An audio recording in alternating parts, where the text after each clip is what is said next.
Est-ce que à ce moment-là, tu savais déjà le type de maths dans lesquels tu voulais faire ta recherche? Non. C'était pas facile. C'est vrai que c'est un truc, dans toute la scolarité, je passais un peu mon temps, et je pense que c'est le cas de pas mal des gens qui ont un peu cette envie de faire de la recherche, à essayer de se dire, qu'est-ce que j'aime comme sujet, qu'est-ce que j'aime pas, qu'est-ce que je veux faire plus tard. Mais en fait, comme les maths sont quand même très liés, et que la saveur d'un sujet varie beaucoup, en fait, à différents niveaux. J'ai eu des moments où j'étais persuadé que j'aimais pas l'analyse, que j'aimais l'algèbre. Des moments où ça a été l'inverse, en fait. Quand on s'est mis à faire de la topologie, en fait, d'un coup, les petits epsilon, j'aimais bien. Inversement, l'algèbre, à un moment, ça devient des trucs très abstraits, il y avait plus rien de visuel, donc ça m'a déplu. Mais en fait, si on passe encore au niveau au-dessus, on fait de la géométrie algébrique. Donc c'est un questionnement qui je pense nous suit pas mal pendant notre scolarité, et où effectivement c'était pas du tout tranché. Et puis je vois maintenant les étudiants de l'ENS en ce moment, c'est pareil, ça les suit aussi. Ils se posent beaucoup cette question-là, mais sauf que en fait,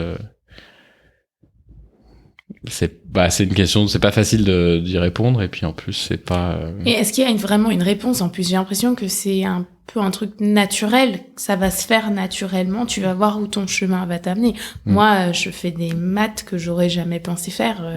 Maintenant, je fais des équations aux dérivées partielles, mais c'est un hasard en fait que je fasse ça, et je suis tombée dessus et j'en suis tombée amoureuse, et c'est ce que je fais maintenant, tu vois.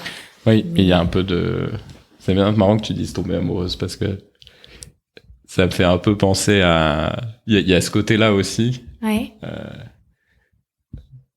Il y a un moment où on cherche un peu son sujet de maths comme on cherche l'âme sœur. C'est-à-dire qu'on pense qu'il existe, en fait, qu'il existe le sujet qui va être le nôtre, qui va nous plaire, et qu'il faut qu'on le trouve, parce que sinon on n'arrivera pas à faire de la recherche, parce que c'est là qu'on va en faire. Et donc et puis en fait c'est tellement vaste les maths que c'est pas, je pense que rationnellement c'est pas possible que ça soit comme ça. Et donc en fait il y a une part de hasard, quoi. C'est qu'il y a des moments, tel cours nous plaît, on se met à parler avec tel chercheur, ça nous plaît, on finit par accrocher. À un moment il faut se lancer dans une thèse, dans un sujet de thèse proposé par quelqu'un d'autre et il faut y aller, il faut travailler, il faut construire sa relation à son sujet de thèse, un peu comme on construit une relation amoureuse avec quelqu'un. J'adore le parallèle, ça me va. Ok. Bon, et donc, alors ça s'insère à un moment dans ton parcours. T'as pris une année pour passer l'agrégation, ou alors peut-être tu l'as passé en parallèle d'un master. On l'a préparé vraiment à temps plein sur un semestre. Okay. Mais... Ensuite, ou en parallèle, t'as fait ton master. J'ai vu que c'était officiellement à l'université de Paris-Sud Orsay. Oui, donc en fait, au DMA, on avait des cours que en première année, donc qui est l'équivalent du L3, et en début de deuxième année, qui est l'équivalent du M1.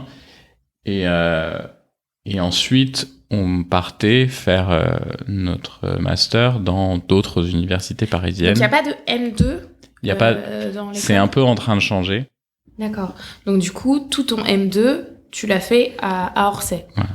Les cours, le stage. Et c'était quoi le nom de ton master? Tu te souviens ou pas? AG. Ouais. Algèbre, arithmétique et géométrie, je pense. D'accord. Algèbre, arithmétique et géométrie. Ok. Et donc, est-ce que tu as vu une différence entre le fait de suivre les cours à l'ENS et le fait de suivre les cours à la fac?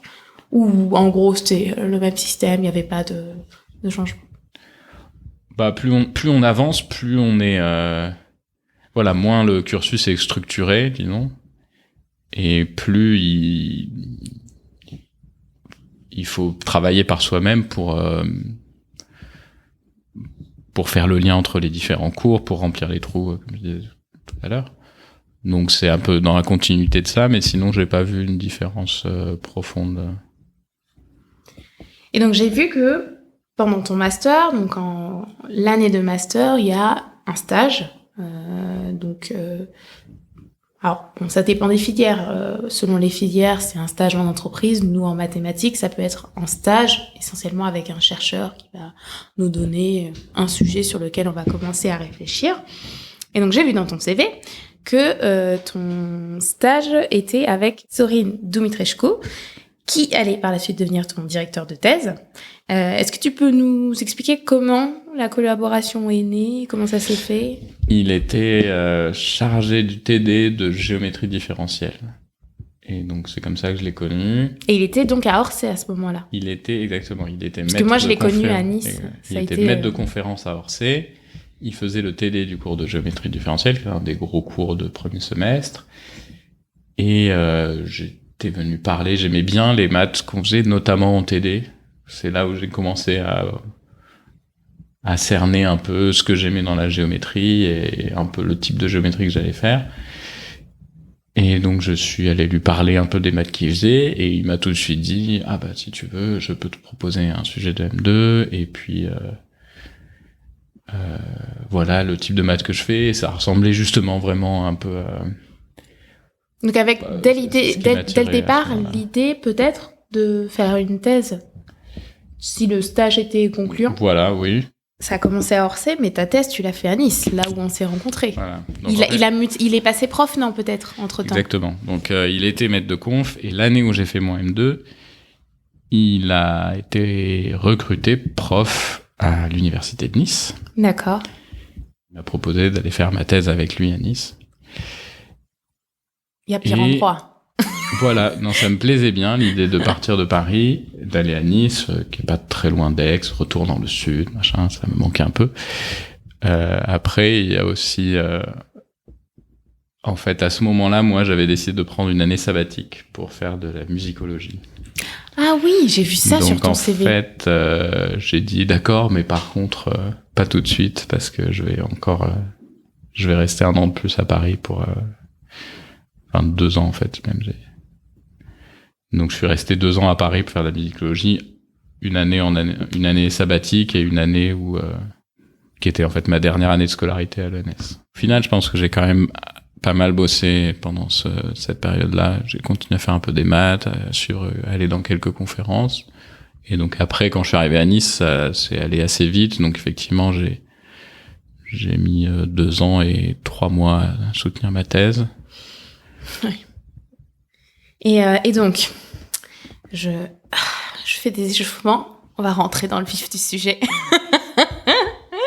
Donc, déjà, je vais dire le titre de ta thèse, qui est « Uniformisation des variétés pseudo-riemanniennes localement homogènes ».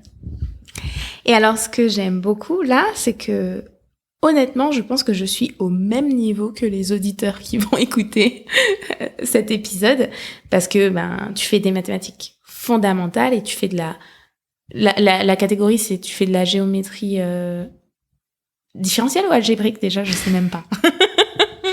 De la géométrie. J'aime bien dire que je fais de la géométrie. Effectivement, s'il faut choisir entre géométrie algébrique et géométrie différentielle, je vais dire que je fais de la géométrie différentielle. Maintenant, dans les maths modernes et dans tout ce qui est notamment mathématiques fondamentales, presque tout maintenant est de la géométrie. Peut-être que j'exagère un peu en disant ça. En tout cas, donc la géométrie, le mot géométrie a quand même infusé dans beaucoup de domaines différents. Donc il y a de la géométrie algébrique, il y a de la théorie géométrique des groupes, il y a de l'analyse géométrique, il y a de la géométrie différentielle. Bon voilà, il y a beaucoup de domaines qui se revendiquent de la géométrie. Il y a la géométrie arithmétique. L'arithmétique est beaucoup étudiée avec les outils de la géométrie algébrique, et donc voilà. Et du coup, c'est assez dur de savoir ce que ça veut dire quand on dit je fais de la géométrie. Donc le type de géométrie que je fais, qui est en partie, disons, c'est étudier en un certain sens des pavages d'espaces homogènes. Et je trouve que c'est un peu l'héritage moderne vraiment de ce qu'on appelle la géométrie, donc la grande géométrie euclidienne de Pythagore.